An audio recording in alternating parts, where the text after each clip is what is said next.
Hello everyone, good evening guys, good evening all of you. Thank you everyone. Happy Guru Purnima, thank you guys, thank you everyone. Seriously, I mean सुबह से तुम लोगों ने ये messages डाल के ना, चलो यार आ जाओ, फटाफट से आ जाओ. सारे बच्चे आ गए क्या? Yes. So guys, let's start our last topic of the chapter, importance of elasticity of demand. सिर्फ लास्ट टॉपिक बचा, फटाफट से एकदम मस्त तरह से पढ़ेंगे. आ जाओ जल्दी से. Thank you guys. Thank you Omkar, Radhika, Yash, Sakshi. अभी मैं नाम लेने बैठूंगी तो कितने सारे नाम है इधर. चलो यार आ जाओ. तो गाइस कल का एक बार क्विकली रिवाइज कर ले. क्या बोलते हो यार? कल का क्यों? आज तो चैप्टर जब खत्म होगा ना फिर हम पूरा रिवीजन करेंगे. तो एक काम करते हैं, लास्ट में तो पूरा रिवीजन मैं आपको करवा के देती ही हूँ हमेशा. तो गाइस यहीं से स्टार्ट करते हैं, ठीक है? Let's start guys. आ जाओ फटाफट से आ जाओ. इम्पोर्टेंस गाइस, ये इलास्टिसिटी की इम्पोर्टेंस क्या है? ये इम्पोर्टेंस का मतलब क्या हुआ? मतलब इलास्टिसिटी ऑफ डिमांड के क्या इम्पोर्टेंस है? पहला इम्पोर्टेंस जाता है इसका मैन्युफैक्चरर्स को, प्रोड्यूसर्स को. मोनोपोली जिनकी है, मोनोपोली है मार्केट में कि भाई 11th-12th में हमसे अच्छा कोई नहीं पढ़ाता. We have a monopoly, right? तो एक मोनोपोली पता है, वो गुड्स पूरे मार्केट में वैसा गुड्स एक अकेला इंसान हूं मैं बेचने वाला. मतलब मैं अकेला इंसान हूं जो पूरे मार्केट में ऐसा गुड्स सिर्फ मेरे पास ही है. अगर मुझे ये इलेक्ट्रॉनिक पेन की बात मैं कर रही हूँ, ठीक है, तो ये पेन आपको सिर्फ मेरे पास ही मिलने वाला और कहीं नहीं मिलेगा, ठीक है? तो आना है तो मेरे पास आना है, अदरवाइज नहीं. इकोनॉमिक्स पढ़ना है तो सिर्फ इधर आना है, अदरवाइज नहीं. ऑलराइट, चलो जस्ट एन एग्जांपल. मोनोपोली पता है? मोनोपोली है तुम्हारी मार्केट में, तुम्हारा पकड़ है, मोनोपोली है, राइट? चलो देखो यार कितना बड़ा आंसर है. इसको भी शॉर्टकट करके बता दो क्या मस्त तरह से, कल की तरह से? क्या बोलते हो? दे दो शॉर्टकट इसका भी. Thank you everyone. बोलो दे दो इसका भी शॉर्टकट. यस, एकदम कल के आंसर की तरह शॉर्टकट कर ले क्या इसको भी?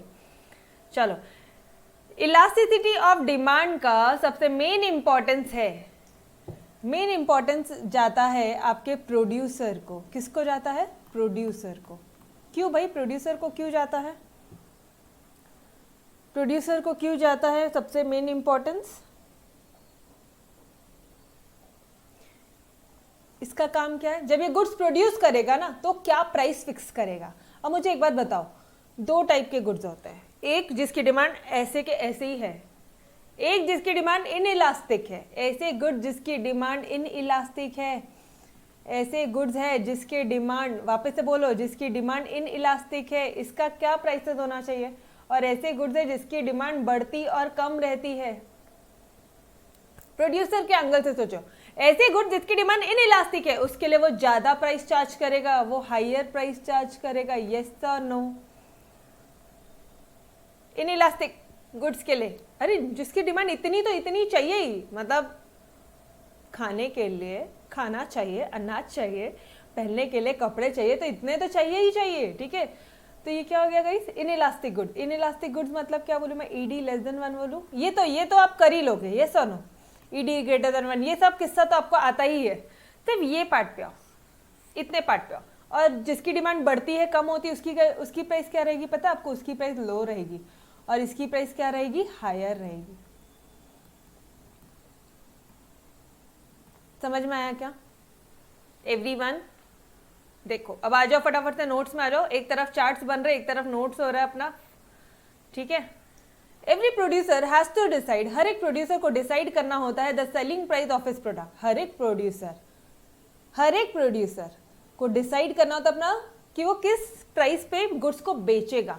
The concept of elasticity becomes important for this purpose. और इस पर्पस के लिए जो क्या बोलते हो, ये जो कंसेप्ट इलास्टिसिटी का ये बहुत इंपॉर्टेंट होता है, ठीक है? If producer is producing goods having relatively in elastic demand, ऐसे गुड जिसकी डिमांड इन इलास्टिक है, जिसकी डिमांड इतनी की इतनी रहेगी ही रहेगी, तो उसको हाई प्राइस देना पड़ेगा. और जिसकी इलास्टिक है, जिगजैग है, उसको क्या रहेगा? लो प्राइस. सिंपल. समझ में आया? समझ में आया एवरीवन? गाइस सबसे सिंपल सा पार्ट था, इससे सिंपल और क्या चाहिए? यस और नो? ठीक है, चलो अब आ जाओ गवर्नमेंट। गवर्नमेंट को भी हेल्पफुल होता है, पता है क्या आपको? मैडम गवर्नमेंट को कैसे हेल्पफुल होता है? गवर्नमेंट को भी हेल्पफुल होता है। गवर्नमेंट जब आपसे टैक्सेस वगैरह कलेक्ट करती है ना, उस केसेस में हेल्पफुल होता है। अब मुझे एक बात बताओ, ऐसे गुड जिसकी डिमांड इनइलास्टिक है, उस पर ज्यादा टैक्स कलेक्ट करेगी गवर्नमेंट की कम करेगी? गवर्नमेंट का एक ही काम है रे बाबा, गवर्नमेंट नाम आया ना तो सीधा समझ लेना टैक्सेस का नाम आना ही है। अगर गवर्नमेंट नाम आए ना तो टैक्सेस का नाम आना ही है। और जिसकी डिमांड ऐसी ऐसी है उसकी, बोलो अब आप बोलो। फर्स्ट वन, जिसकी डिमांड जितनी है उतनी ही है, फिक्स है, उसका क्या हो जाएगा?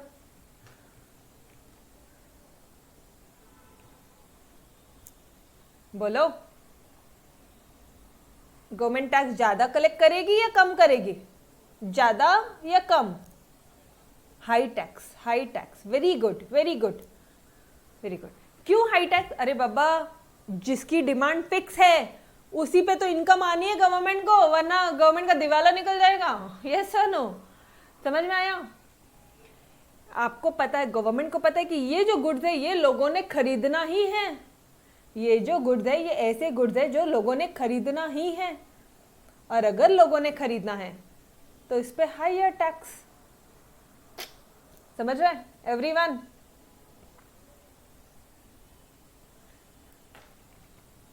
तो इस पे क्या हो जाएगा? Higher tax. इस पे हायर टैक्स हो जाएगा, और इस पे क्या हो जाएगा? लोअर टैक्स हो जाएगा। यस और नो? ठीक है। इस पे लोअर टैक्स क्यों? अरे उसकी डिमांड ही ये है ना, क्या बोलोगे, इलास्टिक है।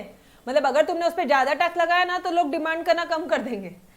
ठीक है, तो इस पे कम टैक्स लगाती गवर्नमेंट, और जिसकी डिमांड फिक्स है। ठीक है, मतलब अरे ये समझ में आ रहा है या नहीं आ रहा है एवरीवन? ये इनइलास्टिक गुड्स है रे बाबा, जो मैंने कल पढ़ाया था, ये इलास्टिक गुड्स है रे बाबा। Yes sir no? Every one of you समझ में आ रहा है क्या? नहीं आ रहा है तो बोलो यार, मेरे क्या बोलते हैं ऑफलाइन वाले स्टूडेंट्स का भी भला हो जाएगा, आप डाउट पूछ लोगे तो। बिकॉज वो बेचारे तो हमसे डाउट पूछ ही नहीं सकते हैं, वो व्हाट्सएप पे पूछेंगे, चालू लेक्चर पे तो आप ही पूछ सकते हो। समझ में आया एवरीवन? ये ऐसे स्ट्रेट लाइन क्या है? ऐसे जितने हैं उतने ही है। कौन सा था? इनइलास्टिक, जो हिलते डुलते नहीं है, जो जितने गुड्स है उतने चाहिए ही चाहिए। याद आ रहा है कल का एग्जाम्पल?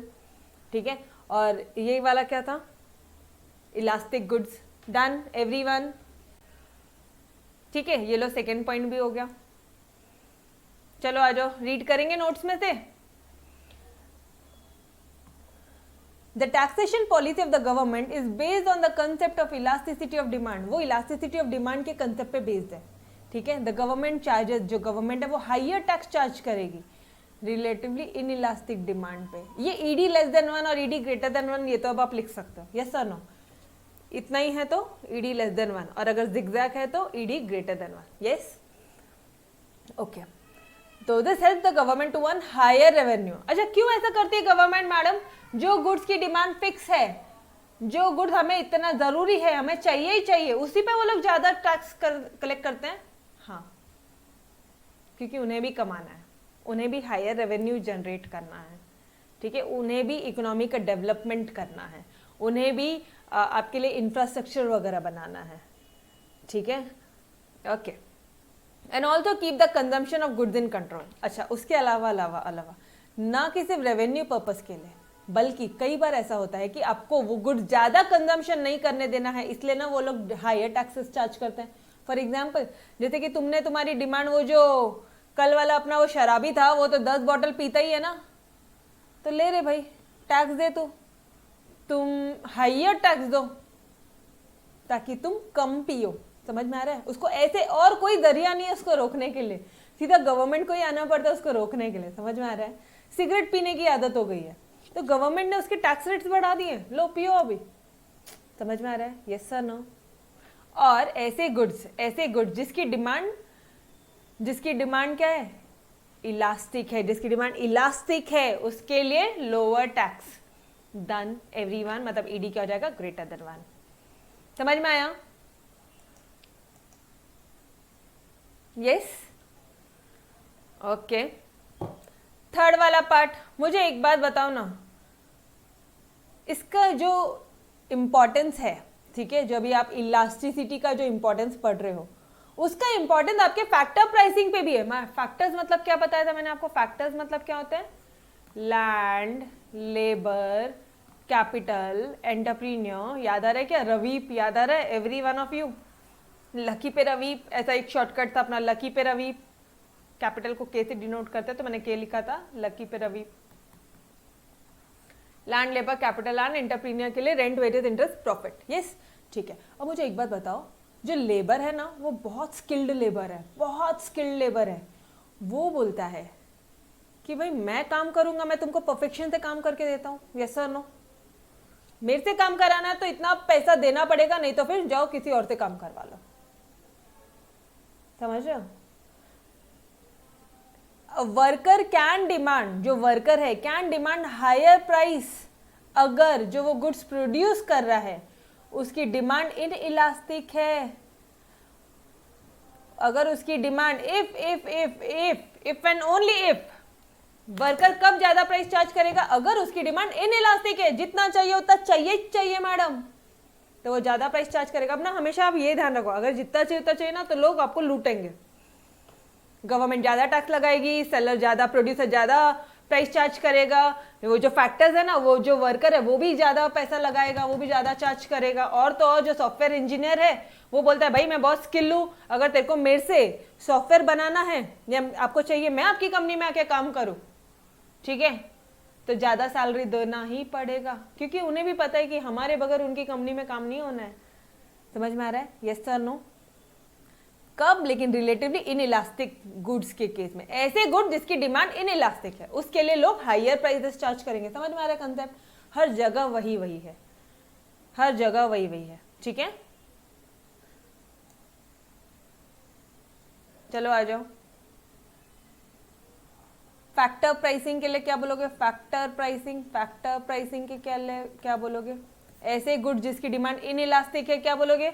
ऑब्वियसली वो लोग ज्यादा प्राइसेस चार्ज करेंगे, ठीक है, और जिसकी इलास्टिक है लोअर प्राइसेस चार्ज करेंगे। फॉर एग्जाम्पल यहाँ पे आप एग्जाम्पल दे दो वर्कर्स का, ठीक है, यहाँ पे आप एग्जाम्पल दे दो सॉफ्टवेयर इंजीनियर्स का। अरे अगर आपकी प्रीति मैडम ने ये इस तरह से कमिट कर दिया कि भाई बच्चे आप मेरी लेक्चर्स में आ रहे हो, आपको मेरे लेक्चर्स में आपको लर्न करवा के मिलने वाला है, लर्न करा के मिलता है, फिर क्या करोगे? फिर ऑब्वियसली ज्यादा प्राइसेस चार्ज कर सकती हूँ मैं। यस और नो? समझ रहे हो क्या? कई कंसेप्ट समझा? अगर कोई गुड्स चाहिए ही चाहिए तो उसकी डिमांड, उसके प्राइसेस ज्यादा चार्ज होंगे, लेकिन अगर जिसकी डिमांड, अगर प्राइसेस आपने बढ़ा दी ना, देखो ये केसेस में क्यों ऐसा हो रहा है, ये केसेस में डिमांड फ्लक्चुएट हो रही है, ऊपर नीचे हो रही है, और अगर इस केस में अगर तुमने ज्यादा प्राइसेस चार्ज किए, प्राइसेस बढ़ा दी ना, तो लोग डिमांड कम कर देंगे। लेकिन ये वाला केस, मतलब ये कौन से गुड्स है? इलास्टिक गुड्स है। ऐसे गुड्स जिसकी डिमांड क्या है? इलास्टिक डिमांड है। ऐसे गुड्स हैं, लिखो उधर अच्छे से लिखो, ऐसे गुड्स है, ये ऐसे गुड्स है हुज डिमांड, जिसकी जो डिमांड है, हुज डिमांड इज इलास्टिक। और ये ऐसे गुड्स है whose demand is inelastic. समझ में आया क्या? तो इस केस में अगर तुमको, उनको भी पता है कि तुम खरीदने ही वाले हो, तो ले रहे भाई, खरीद महंगे प्राइस पे। एटीट्यूड समझ में आ रहा है? प्रोड्यूसर का, गवर्नमेंट का, ये फैक्टर प्राइसिंग का, एवरीवन गैदन।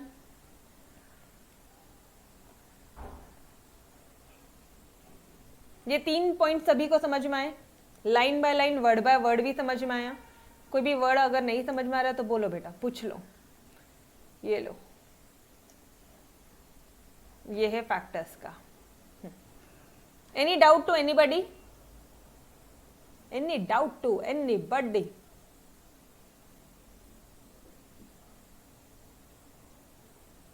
No doubts? ओके। अच्छा अब मुझे एक बात बताओ ना, फॉरेन डिमांड, फॉरेन कंट्रीज जब डिमांड करती है ना, इसका जो इलास्टिसिटी का जो कंसेप्ट है ना, उसका इंपॉर्टेंस आपको फॉरेन ट्रेड में भी है। फॉरेन ट्रेड मतलब मैडम फॉरेन ट्रेड मतलब अगर फॉरेन से माल अंदर लाना है, मतलब फॉरेन कंट्री से माल इंडिया में लाना है या फिर बाहर भेजना है, इंडिया से बाहर, या इंपोर्ट करना है या एक्सपोर्ट करना है। अंदर आने को क्या बोलते हैं? इंपोर्ट। इम अंदर, एक्सपोर्ट बाहर। समझ में आ रहा है? Import export. समझ में आया कंसेप्ट? तो the concept of elasticity is useful to determine the terms and conditions in foreign trade. किस टर्म किस कंडीशन पे रहेगा उस पे इंपॉर्टेंट रहता है। मैडम कैसे? आ जाओ इधर रीड आउट करते हैं। अब ऐसे गुड्स है, तुम गुड्स बेच रहे हो, तुम क्या कर रहे हो? तुम गुड्स बाहर भेज रहे हो, ठीक है, यू आर एक्सपोर्टिंग। आप कौन सी कंट्री अभी एक्सपोर्ट कर रहे हो? समझ में आ रहा है? आप एक्सपोर्टिंग कंट्री हो। तो ऐसे केस में जब आप एक्सपोर्टिंग कंट्री हो और आपको पता है कि सामने वाले को तुम्हारा गुड्स चाहिए ही चाहिए, तुम ज्यादा प्राइस चार्ज करोगे या नहीं करोगे? करोगे। चाहिए ही चाहिए तो ज्यादा प्राइस चार्ज करेंगे। इनइलास्टिक डिमांड है, रिलेटिवली इनइलास्टिक डिमांड है, तो अब हायर प्राइसेस चार्ज होगी। लेकिन अगर इलास्टिक डिमांड है तो ऑब्वियसली मैडम लोअर प्राइसेस। समझ में आया? ओके। फॉर एग्जाम्पल कई बार ये जो organisation of petroleum exporting countries है, ऐसी ऑर्गेनाइजेशन है जो पेट्रोलियम को एक्सपोर्ट करती है। उन्हें ये पता है कि भाई पेट्रोल तो तुम्हें चाहिए ही चाहिए, तो वो हायर प्राइस पे बेचती है। समझ में आया? Every one of you guys, कितना इजी है, मतलब इससे इजी और क्या चाहिए आपको? सभी को समझ में आ रहा है क्या?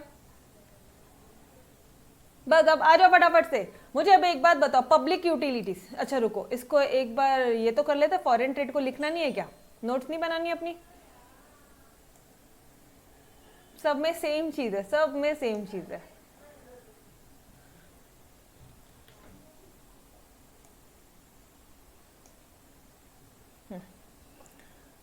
फिर आता है आपका फॉरेन ट्रेड में भी उसका इंपॉर्टेंस है, फॉरेन ट्रेड में भी इंपॉर्टेंस है। फॉरेन ट्रेड में अगर आप एक्सपोर्टिंग कंट्रीज हो, if you are exporting country, export कर रहे हो एंड यू नो दैट कि आपकी जो डिमांड है जो गुड्स की वो रिलेटिवली इनइलास्टिक है, चाहिए ही चाहिए, तो ज़्यादा दाम पे बेचेंगे, ज़्यादा दाम पे बेचेंगे, यस और नो?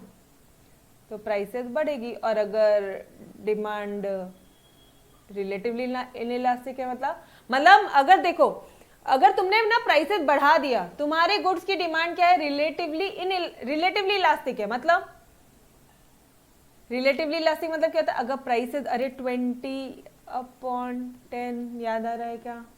प्राइस 10 से बढ़ा, डिमांड 20 से बढ़ जाएगी, या प्राइस 10 से कम हुआ, डिमांड 20 से कम हो जाएगी, या तो 20 से बढ़ेगी या तो 20 से कम होगी, या तो 20 से बढ़ेगी या तो 20 से कम होगी। एवरीवन, तो यहाँ पे क्या रहा है? 2 बोला तो क्या? ग्रेटर देन 1, मतलब क्या बोलोगे आप यहाँ पे? Relatively elastic demand. आपको पहले के लेक्चर सारी तरह से अगर समझ में आए होंगे ना, तो ये कंसेप्ट बहुत तोड़ जाएगा, बहुत स्मूथली जाएगा, कोई दिक्कत वाली बात नहीं है। बट लास्ट लेक्चर, कल का लेक्चर एक बार बहुत बेहतरीन तरह से आपने एक बार वापस से देखना है। All right, okay. तो मुझे अभी एक बात बताओ कि अगर एक्सपोर्ट कर रहे हो तुम, ठीक है, तुम बोलते हो कि भाई तुम पेट्रोल का एक्सपोर्ट कर रहे हो और पेट्रोल तो चाहिए ही चाहिए, तो हायर प्राइस पे वो लोग बेच रहे हैं, ठीक है। अब एक बात बताओ, अब आप ऐसे गुड्स बना रहे हो जिसकी जो डिमांड है ना वो ऐसे फ्लक्चुएटिंग है, मतलब रिलेटिवली इलास्टिक गुड्स है। इस केस में अगर तुमने प्राइसेस बढ़ा दिया ना, तो हम तुमसे नहीं खरीदेंगे, हम दूसरी कंट्री से खरीद लेंगे। समझ में आ रहा है क्या गाइस? कंसेप्ट समझ में आ रहा है क्या एवरीवन? यस, पक्का से। ऑब्वियसली अगर तुमने प्राइसेस बढ़ा दिए तो मेरे को बाहर सस्ते में मिल रहा है ना, मैं आपसे क्यों खरीदूं? समझ रहे हो? या नहीं खरीदूंगी इस बार, जब सस्ता होगा तब खरीदेंगे हम। Relatively elastic good, done. Okay, चलो आ जाओ फिर। ये हो गए हमारे 4 पॉइंट्स, ठीक है मैम। इसकी कोई मेमोरी टेक्निक नहीं है? नहीं, फिलहाल तो नहीं है, बट तुम बोलोगे तो अपन बना लेंगे, कोई दिक्कत वाली बात नहीं है। चलो now 5th and 6th point, public utilities. Guys public utility, buses चाहिए यार, रेलवेज चाहिए। रेलवे नहीं हो तो हम कहीं जा भी नहीं पाएंगे, यस और नो? एटलीस्ट 90%, 90 क्या 95% ऑफ द पब्लिक आज भी रेलवे से ही ट्रांसपोर्ट करती हैं, है ना, रेलवे ही यूज करती है।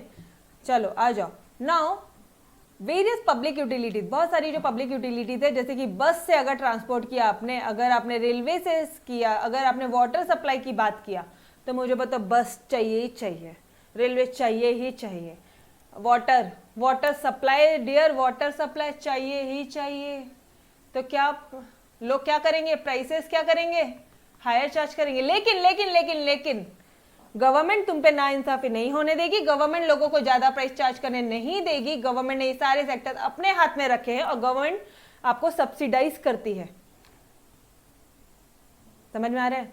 जैसे आपको सिलेंडर्स पे सब्सिडीज वगैरह मिलती है, मतलब एक बार का आपको 800-900 रुपए जो सिलेंडर का प्राइस है वो पेमेंट करना होता है, बाद में आपको आपके अकाउंट में आता है 400 रुपीज और 300 रुपीज, जो भी अमाउंट है सब्सिडीज अमाउंट आता है, सब्सिडाइज आता है। समझ में आ रहा है? गवर्नमेंट कैन ईदर सब्सिडाइज, या तो गवर्नमेंट सब्सिडाइज कर सकती है या तो वो नेशनलाइज कर सकती है, नेशनल लेवल पे कर देगी कि भाई इसका कंट्रोल सिर्फ हमारे हाथ में रहेगा टू अवॉइड कस्टमर एक्सप्लॉयटेशन। समझ में आ रहा है? मैडम फिर ऊपर होके केसेस में गवर्नमेंट कुछ नहीं कर सकती है, हमारे साथ में कर सकती है, और गवर्नमेंट ने बहुत सारी फॉरेन ट्रेड पॉलिसीज वगैरह बनाई हैं, फैक्टर प्राइसिंग, यहाँ पे भी लेबर लॉज वगैरह है, ठीक है, यहाँ पे गवर्नमेंट ऑब्वियसली टैक्सेशन पॉलिसीज वगैरह है, वो आपको पता है, यहाँ पे प्रोड्यूसर्स के लिए भी बहुत सारे रिस्ट्रिक्शंस है, ठीक है। तो गवर्नमेंट हर एक जगह पे आपके लिए हेल्प करती है, चिंता नहीं हो। समझ में आ रहा है एवरीवन? तो गाइस मुझे अभी एक बात बताओ ना, चलो बस रेलवे ट्रांसपोर्ट की बात जब आई है तो चाहिए ही चाहिए, मतलब हायर प्राइस चार्ज कर सकते हैं, मतलब कौन सी डिमांड है, इनइलास्टिक डिमांड है, done every one of you. और गवर्नमेंट चाहे तो उसे सब्सिडाइज कर सकती है या नेशनलाइज कर सकती है, डन, बहुत सिंपल सा कंसेप्ट था। Now your last point is the proportion of expenditure, मतलब प्रोपोर्शन ऑफ एक्सपेंडिचर मतलब अगर कंज्यूमर्स है, जैसे हम लोग कंज्यूमर्स है और हम हमारी इनकम का कुछ हिस्सा गुड्स पे खर्चा करते ही है, ठीक है। इफ कंज्यूमर स्पेंड, अगर कंज्यूमर स्पेंड करता है छोटा अमाउंट इनकम का ऑन कंजम्पशन ऑफ गुड्स, अपना फिक्स कुछ अमाउंट है वो गुड्स पे कंजम्पशन करता ही है, स्मॉल अमाउंट ऑफ इनकम वो ये गुड्स पे खर्चा करता ही। गाइस मूवी देखोगे, समझ में आ रहा है? आप you need entertainment, you need refreshments, आप थोड़ी सी मस्ती मजाक करोगे, आप थोड़ा सा गेमिंग वगैरह करोगे, छोटा अमाउंट आपकी इनकम का, छोटा अमाउंट आप पर्सनल सेटिस्फैक्शन के लिए भी खर्चा करते हैं, यस और no? You will purchase a clothes, मतलब लड़कियां होंगी तो लड़कियां शॉपिंग के लिए जाएगी, अगर उनकी पहली सैलरी होगी तो बोलेगी देख मम्मा मेरी इतनी सैलरी थी, इसका 2000 रुपए तो मेरा बनता है, यस और नो? मतलब ये आने जाने का नहीं, मम्मा ये मेरा अलग है, मतलब इससे मेरे को जो करना है खरीदूं, मैं चाहे लिपस्टिक खरीदूं 2000 की, मम्मा इसमें आपको कोई प्रॉब्लम नहीं होना चाहिए। तो मतलब क्या रहा, वो small amount of income consumption जो कंज्यूमर है वो खुद पे स्पेंड करता है, तो ये क्या है, इसकी प्राइसेस बढ़ सकती है। और ऐसा गुड्स जिसकी लार्ज अमाउंट ऑफ इनकम जो उस पर स्पेंड करता है, जैसे कि सब्जी भाजी हो गया, आपका किराना हो गया, आपके अदर यूटिलिटीज हो गए, तो ये क्या हो गया गाइस, रिलेटिवली इलास्टिक डिमांड, यहाँ पे क्या हो जाएगा, प्राइस लोअर होगी। डन, समझ में आया?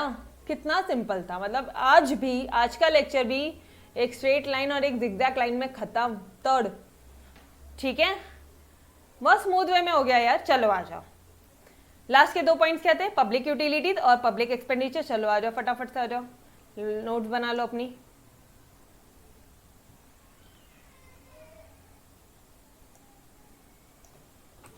पब्लिक यूटिलिटीज रिवीजन इसी तरह से करना है, ठीक है, रिवीजन के लिए कुछ ऐसा टेक्निकल वगैरह कुछ नहीं।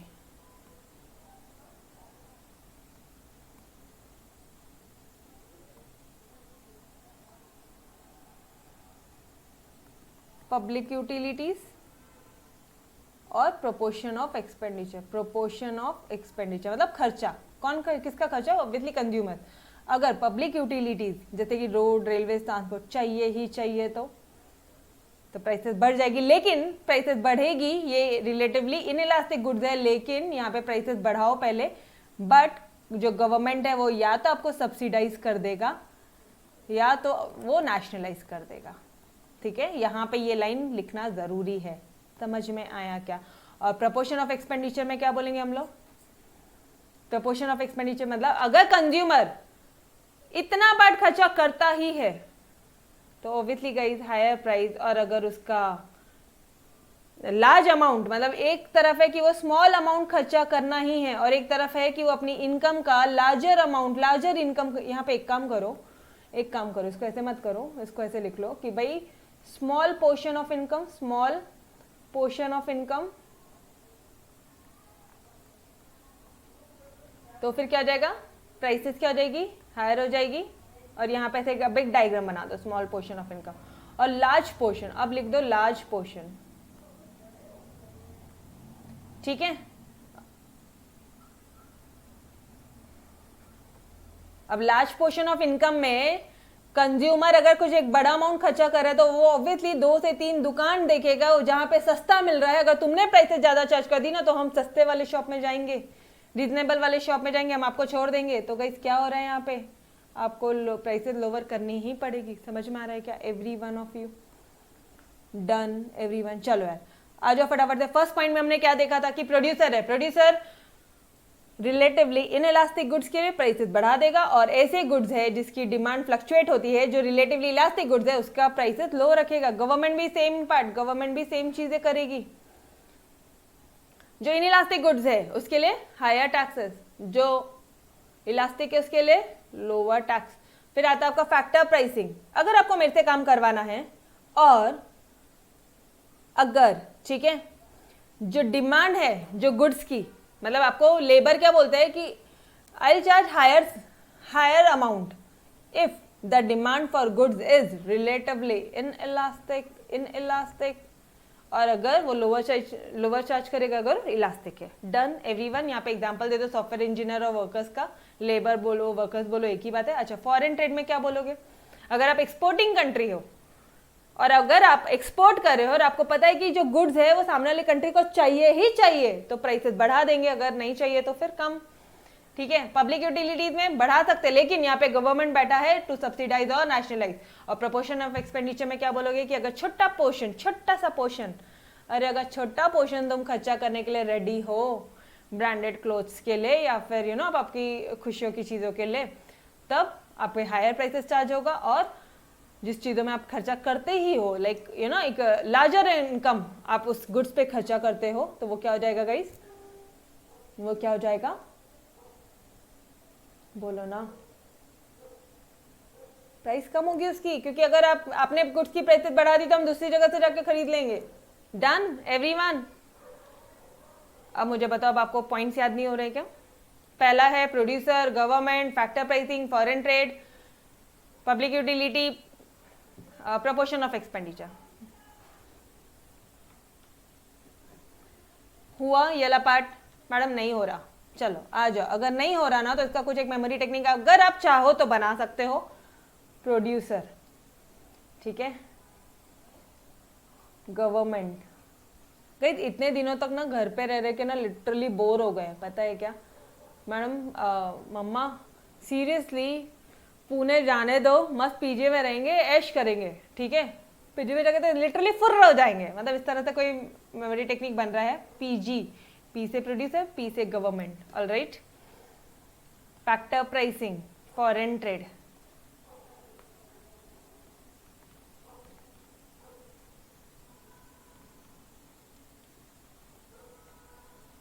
Public utilities and expenditure, alright. तो अगर ऐसे करना है वैसे कर लो, अगर पॉइंट वाइज चीजें याद होती तो वैसे कर लो, ठीक है। अंदर का कंटेंट तो भूलोगे नहीं, ये तो मेरी गारंटी है। दोनों आंसर्स में आप नहीं भूल सकते हो कंटेंट, ठीक है गाइस। डन? मम्मा पुणे जाने दे, सच में। और लिटरली यार मैं तुमको क्या बताऊं, लिटरली मतलब मेरे भाई बहन है ना जो इंजीनियर्स वगैरह है, उनको भी वर्क फ्रॉम होम है तो ऐसे घर पे बैठा के रखा है ना, तो बांध के रखा है। And they all are in Pune, मतलब they used to work in Pune only. और अभी लॉकडाउन है तो लिटरली बोलते हो यार मम्मा मेरे को जाने दे। मतलब मेरी बहन है जो मेरी कजिन है, तो वो तो लिटरली अपनी उनको ऐसे ही बोलती है मम्मी को कि मैं जाने से सच में वहाँ पीजी वीजी में रहूंगी, मस्त है। मतलब मेरे को एक चांस मिले थे, ऐसे लॉकडाउन निकलने तो मैं ऐसे फुर्र हो जाऊंगी ना। तो मुझे जस्ट वो एक पॉइंट याद आया और मैंने उसका मेमोरी टेक्निक बना दिया, ठीक है। तो प्रोड्यूसर, गवर्नमेंट, पीजी, फुर्र, ठीक है। मतलब पुणे में जाके पीजी के लिए, फिर ठीक है ओके, प्रोड्यूसर, गवर्नमेंट, फिर क्या फॉरेन ट्रेड, फिर क्या फैक्टर प्राइसिंग, यू से पब्लिक यूटिलिटीज और अर्थ एक्सपेंडिचर, आपके एक्सपेंडिचर आपके खर्चे। Done everyone, importance of elasticity of demand. Done okay चलो यार फटाफट से आ जाए, पूरा चैप्टर वापस से फटाफट से रिवाइज करना है एकदम फास्ट ट्रैक मोड में। अगले 5 मिनट में पूरा चैप्टर रिविजन होना चाहिए हमारा। चलो यार आ जाओ। Law of demand, law of demand क्या होता है? Law of demand, law of demand ने हमें ये नहीं बताया रे भाई कि कितने एक्सटेंट से प्राइसेस जो है वो चेंज हुई है, किस एक्सटेंट से प्राइसेस चेंज हुई है, ये कौन बता रहा है? ये आपको बता रहा है elasticity of demand. Madam elasticity क्या होता है? इलास्टिसिटी होता है responsiveness of change in one variable due to change in another variable. मतलब अगर प्राइस बढ़ेगी तो डिमांड कितने से बढ़ेगी या कम होगी तो कितने से कम होगी। समझ में आ रहा है? ओके ठीक है। उसके बाद में ये कंसेप्ट किन्होंने दिया था? हमारे अल्फ्रेड मार्शल जी ने दिया था, responsiveness of change in one variable due to change in another variable. यहाँ पे लिख दो। फिर इलास्टिसिटी ऑफ डिमांड में क्या लिखोगे? It refers to the degree of responsiveness. अरे ऊपर इलास्टिसिटी बताया, अब डिग्री बोलोगे। ऑलराइट ठीक है। फिर ईडी एक टेक्निकल टर्म है, इसको आप इलास्टिसिटी को ईडी से डिनोट कर सकते हो। फिर कितने टाइप की इलास्टिसिटी होती है? एक होती है प्राइस इनकम क्रॉस। क्या क्या होती है? Price income cross. Price elasticity क्या होती है? चेंज पे चेंज, मतलब change in price upon change in quantity demanded upon change in price, change in quantity demanded upon change in income and change in quantity demanded of A commodity due to change in price of B commodity. Yes, done everyone. उसके बाद में कितने points है, क्या types है price elasticity के? कितने types है प्राइस इलास्टिसिटी? प्राइस इलास्टिसिटी के 5 टाइप्स हैं, 5। एक है perfectly elastic demand. Perfectly elastic demand मतलब डिमांड प्राइसेस में हल्का सा चेंज होता है। या फिर एक काम करो ना, हमारे इसका एग्जाम्पल याद करो, राधिका का एग्जाम्पल याद करो। पहली बार में जवाब भी नहीं देने का, इन इलास्टिक है रे भाई वो, परफेक्टली इन इलास्टिक डिमांड। और उसके बाद में थोड़ा सा हाँ बोला, मतलब रिलेटिवली इलास्टिक डिमांड। और उसके बाद में जितना उसने बात किया उतना ही हमने बात किया, मतलब इक्वल यूनिटरी इलास्टिक। और उसके बाद में उसने बोला कॉफी, हमने बोला भाई लोनावला चल, तो कहीं पे भी चल, 2 दिन रहते हम लोग और एक दूसरे को समझते हैं। घर में आजा, मेरे घर में आजा, मेरे माँ पिताजी के साथ रहेंगे और एक दूसरे को अंडरस्टैंडिंग लेते हैं। ठीक है ओके। तो गाइस यहाँ पे क्या होगा? Greater than 1 relatively elastic demand and last one is your perfectly elastic demand. मतलब यहाँ पे तो डिमांड बढ़ती जाएगी। अरे वो आने से पहले घर पे, मतलब क्या बोलोगे, गेट पे एंटर होने भी नहीं दिया उस बंदी ने हमारे, और सीधा बोलती कभी कभी जाओ मॉम डैड को लेके। तो अकेले कैसे आया? ठीक है, मतलब उसकी हाँ तो पहले ही हो गई थी। यस और no? Relatively elastic demand. Done everyone. उसके बाद में हमने किया methods of measuring price elasticity. पहला, अभी तक जो भी कुछ पढ़ा वो आपने प्रोपोर्शनेट मेथड ही किया।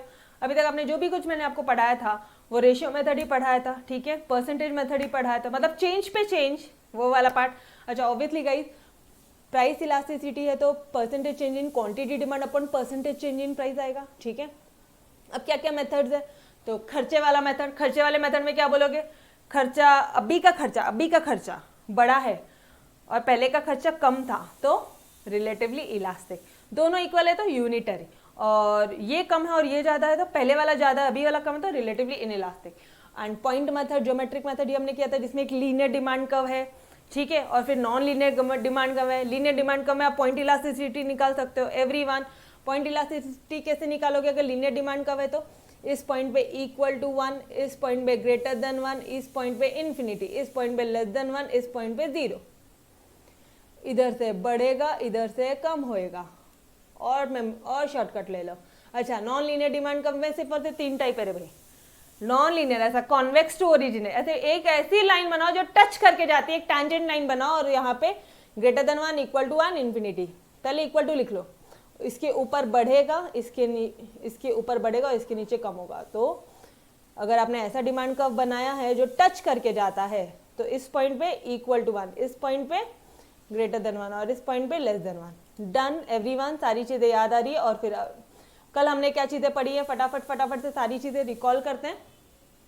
ठीक है, सब्स्टिट्यूट गुड्स, अगर क्लोज सब्स्टिट्यूट अवेलेबल है, चलो आ जाओ यार, अभी एक काम करते हैं फटाफट से। Factors influencing the elasticity of demand, ऐसे कौन से फैक्टर्स है जो हमारे इलास्टिसिटी को अफेक्ट करते हैं, ठीक है। तो ऐसे कौन से फैक्टर्स है जो हमारी इलास्टिसिटी को अफेक्ट करते हैं। तो पहला फैक्टर है अवेलेबिलिटी ऑफ सब्स्टिट्यूट। अगर क्लोज सब्स्टिट्यूट अवेलेबल है तो इलास्टिसिटी क्या हो जाएगी गाइस, ग्रेटर देन 1। अगर नहीं है तो जितनी है उतनी है, लेस देन 1। फिर सी कार पेट्रोल वगैरह है तो, कार और पेट्रोल वगैरह है तो अरे कॉम्प्लीमेंट्री गुड्स है तो। कल का आई थिंक आपको कल का लेक्चर समझ में आया, yes sir no. Complementary goods क्या होते हैं, जो उसके कंजंक्शन में यूज होते हैं। फॉर एग्जाम्पल अगर मान लो मोबाइल हैंडसेट है तो ऑब्वियसली क्या आप इसकी प्राइसेस देखोगे, सिम कार्ड की प्राइस देखोगे। अगर कार ली है तो क्या तुम पेट्रोल की प्राइसेस देखोगे, नहीं देखोगे, ठीक है। उसके बाद में आपने क्या किया था, इनकम ऑफ द कंज्यूमर, मतलब अगर आपकी इनकम ज्यादा है, इनकम क्या है गाइस, अगर हायर द इनकम, देखो इधर फटाफट से आ जाओ, a consumer with higher income, जिसकी इनकम बहुत ज्यादा है, ठीक है। और देखो इस केस में अब ऐसे इनकम की बात में तो हमने निहाल की भाई की बात की थी डिमांड में कि भाई कौन से ऐसे फैक्टर्स है, उसमें एक इनकम वाला फैक्टर, वो वाला पॉइंट नहीं है। यहाँ पे जो बात हो रही है वो एक्सट्रीमली रिच और एक्सट्रीमली पुअर पर्सन की बात हो रही है। इन दोनों को प्राइस जो क्या बोलते हैं गुड्स की जो डिमांड है उसका कोई फर्क नहीं पड़ता। एक्सट्रीमली रिच कोई फर्क नहीं पड़ता उसको, प्राइसेस बढ़े या कम हो, और जो पुअर पर्सन है उसको भी कोई फर्क नहीं पड़ता, यस और नो। उसको जो चीज़ चाहिए यार उसको चाहिए ही चाहिए, ठीक है। फिर उसके बाद में ड्यूरेबल गुड्स, अगर वो गुड ड्यूरेबल है तो, ड्यूरेबल गुड्स है तो तुम लेके रख लोगे, और अगर पेरिशेबल गुड्स है तो जितना चाहिए उतना ही चाहिए, ठीक है। हैबिचुअल गुड्स है तो अगर आपको उसकी लत लग गई है, जितना चाहिए उतना ही चाहिए। फिर urgency of need, urgency of need, अगर आपको बहुत अर्जेंटली चाहिए, अब भी चाहिए, तो जितना चाहिए उतना ही चाहिए। लेकिन अगर आप बाद में ले सकते हो, अगर आपके अर्जेंट नहीं है तो ऑब्वियसली आप बाद में लोगे, प्राइसेस वगैरह देख के लोगे, तो फिर वो क्या हो जाएगी, रिलेटिवली इलास्टिक डिमांड। फिर नंबर ऑफ यूजेस, अगर उसके अगर एक ही यूज है तो इलास्टिक, और अगर नंबर ऑफ यूजेस है तो फिर इनइलास्टिक, ठीक है। उसके बाद में नेचर ऑफ कमोडिटी, अगर नेसेसरी गुड्स है, नेसेसरी गुड्स है, वो गुड्स की जो डिमांड है वो नेसेसरी है, जरूरत है, जितना चाहिए तो चाहिए, तो ईडी लेस देन 1। एंड अगर वो कंफर्ट गुड्स है, लग्जरी गुड्स है, तो ईडी ग्रेटर देन 1। उसके बाद में हमने टाइम पीरियड देखा था कि भाई अगर लंबे समय की बात बोल रहे हो तो आप 10 जगह घूम लोगे, 10 जगह प्राइसेस कंपेयर करोगे, तो ईडी ग्रेटर देन 1 हो जाएगा यहाँ पे, ठीक है। ये इस केसेस में लंबे समय में डिमांड फ्लक्चुएट हो सकता है, और बाकी शॉर्ट रन में, शॉर्ट पीरियड में चाहिए ही चाहिए वाला किस्सा है, ठीक है। उसके बाद में आज हमने इंपॉर्टेंस देखा, ये भी इन्होंने भी हमारे लॉर्ड केन्स ने ये कंसेप्ट को बताया था, और उसके बाद में अल्फ्रेड मार्शल जी ने इन्होंने लिया। फिर इंपॉर्टेंस क्या है, प्रोड्यूसर का क्या है गाइस, प्रोड्यूसर का क्या है, चाहिए हायर प्राइस, नहीं चाहिए फ्लक्चुएटिंग वाला है, ठीक है, मतलब रिलेटिवली इलास्टिक गुड्स है तो क्या हो जाएगा, लो प्राइस। उसके बाद में इंपॉर्टेंस ऑफ गवर्नमेंट इस केस में क्या बोलोगे, अगर क्या बोलते हैं आप, बहुत ज़्यादा अगर हायर टैक्सेस लेगी गवर्नमेंट आपसे, अगर चाहिए ही चाहिए है वाला गुड्स है, मतलब अगर आप खरीदने ही वाले हो तो हायर टैक्सेस, ठीक है। अगर इलास्टिक वाला है तो लोअर टैक्सेस। अच्छा, उसके बाद में इंपॉर्टेंस इन फैक्टर प्राइसिंग, यहाँ पे क्या बोलोगे आप, फैक्टर्स प्राइसिंग ना, तो फैक्टर प्राइसिंग में आप क्या बोल दोगे कि अगर मैं वर्कर हूँ और मैं वो गुड बना रहा हूँ जिसकी जो डिमांड है वो गुड की वो चाहिए, तो फिर आप ज़्यादा चार्ज करोगे, अगर नहीं चाहिए तो फिर आप कम चार्ज करोगे, ठीक है। फिर फॉरेन ट्रेड सेम वही केस है, अगर आप एक्सपोर्ट कर रहे हो सामने वाली कंट्री को चाहिए ही चाहिए तो ज़्यादा नहीं तो कम, ठीक है। ओके, फिर पब्लिक यूटिलिटीज इस केस में कम ही रहेगा, बिकॉज गवर्नमेंट यहाँ पे आपको सब्सिडाइज कर देगी और नेशनलाइज कर देगी, ये वर्ड एग्जाम में लिख कर आई हो, to avoid customer exploitation, red marking कर दी है, सिर्फ रेड मार्किंग एग्जाम में देख के जाओ, बस दैट्स इट, ठीक है। फिर प्रोपोर्शन ऑफ एक्सपेंडिचर, अगर छोटा अमाउंट तुम अपने पर्सनल चीज़ों के लिए खर्चा करते हो, ठीक है। एंड ऑब्वियसली गाइस आप खुद सोचो ना, तुम्हारी इनकम का पूरे, मान लो आपकी सैलरी आती है 50,000 रुपए, उस 50,000 में से तुम सिर्फ 5,000 रुपए का ही एक वुडलैंड का शूज खरीदते हो, तो क्या वो जरूरत है, नहीं। सारी चीजें प्लान होती है। अब समझ में आ रहा है इकोनॉमिक्स क्यों पढ़ रहे इतना डिटेल्ड में, क्यों प्राइसेस बढ़ रही है वही गुड्स की, समझ में आ रही है आपको सारी चीजें। ओके, वही वो ब्रांडेड वेरोमोडा या जो भी आप ब्रांड यूज करते हो उसी के प्राइसेस क्यों बढ़ रहे हैं, डन। ओके चलो, क्योंकि आप small amount of income charge करते हो तो समझ में आ जाता है कि वो लग्जरियस गुड्स है, और अगर चाहिए वाला पार्ट है तो प्राइसेस बढ़ जाएगी, अगर नहीं वाला तो फिर प्राइसेस कम हो जाएगी। तो guys that's it, we have finish your entire chapter, यार पूरा चैप्टर फिनिश कर दिया आज, ठीक है। With revision, done everyone. पूरे 10 मिनट में रिविजन हुआ अपना। बस इसी तरह से अपन जब एनुअल एग्जाम में रिवीजन करेंगे ना, इसी तरह से रिवीजन करने का, ठीक है। मतलब अभी जितना पढ़ना है, अभी लर्न करना है, घूम घूम के पढ़ना है, ऐसे घूम घूम के बुक को लेके पढ़ना है। गाइस बुक अपनी बहुत ही पतली है, ठीक है, नोट्स से पढ़ना है बिंदास, आज ही से पढ़ोगे, लास्ट मोमेंट में नोट्स नहीं खरीदना। एवरीवन आई एम सेइंग, बेटा अगर आप ये लेक्चर ऑफलाइन देख रहे हो, अगर शुरुआत से टेक्स्ट बुक से पढ़ाएगी तो शुरुआत से टेक्स्ट बुक। हाँ, अगर आपको लगता है कि नहीं अभी एग्जाम को 3-4 महीने हैं, अभी टाइम है, मैं बुक शिफ्ट कर सकता हूं, तो ही करना, नहीं तो मत करना। शुरुआत से जिस बुक से पढ़ रहे हो उसी बुक से पढ़ेंगे। All right, this is my humble request to you all. मतलब फिर ना इधर के रहोगे ना इधर के रहोगे, मतलब मेरे जो स्टार्ट नोट्स है वो आपको समझ में भी नहीं आएंगे, ठीक है। ओके, यकीन नहीं आता ना तो जरा किसी को देखकर देख लो, कुछ नहीं समझेगा उनको। ठीक है, चलो, till then bye bye, take care, खुदा हाफिज। Yes, bye everyone, take care.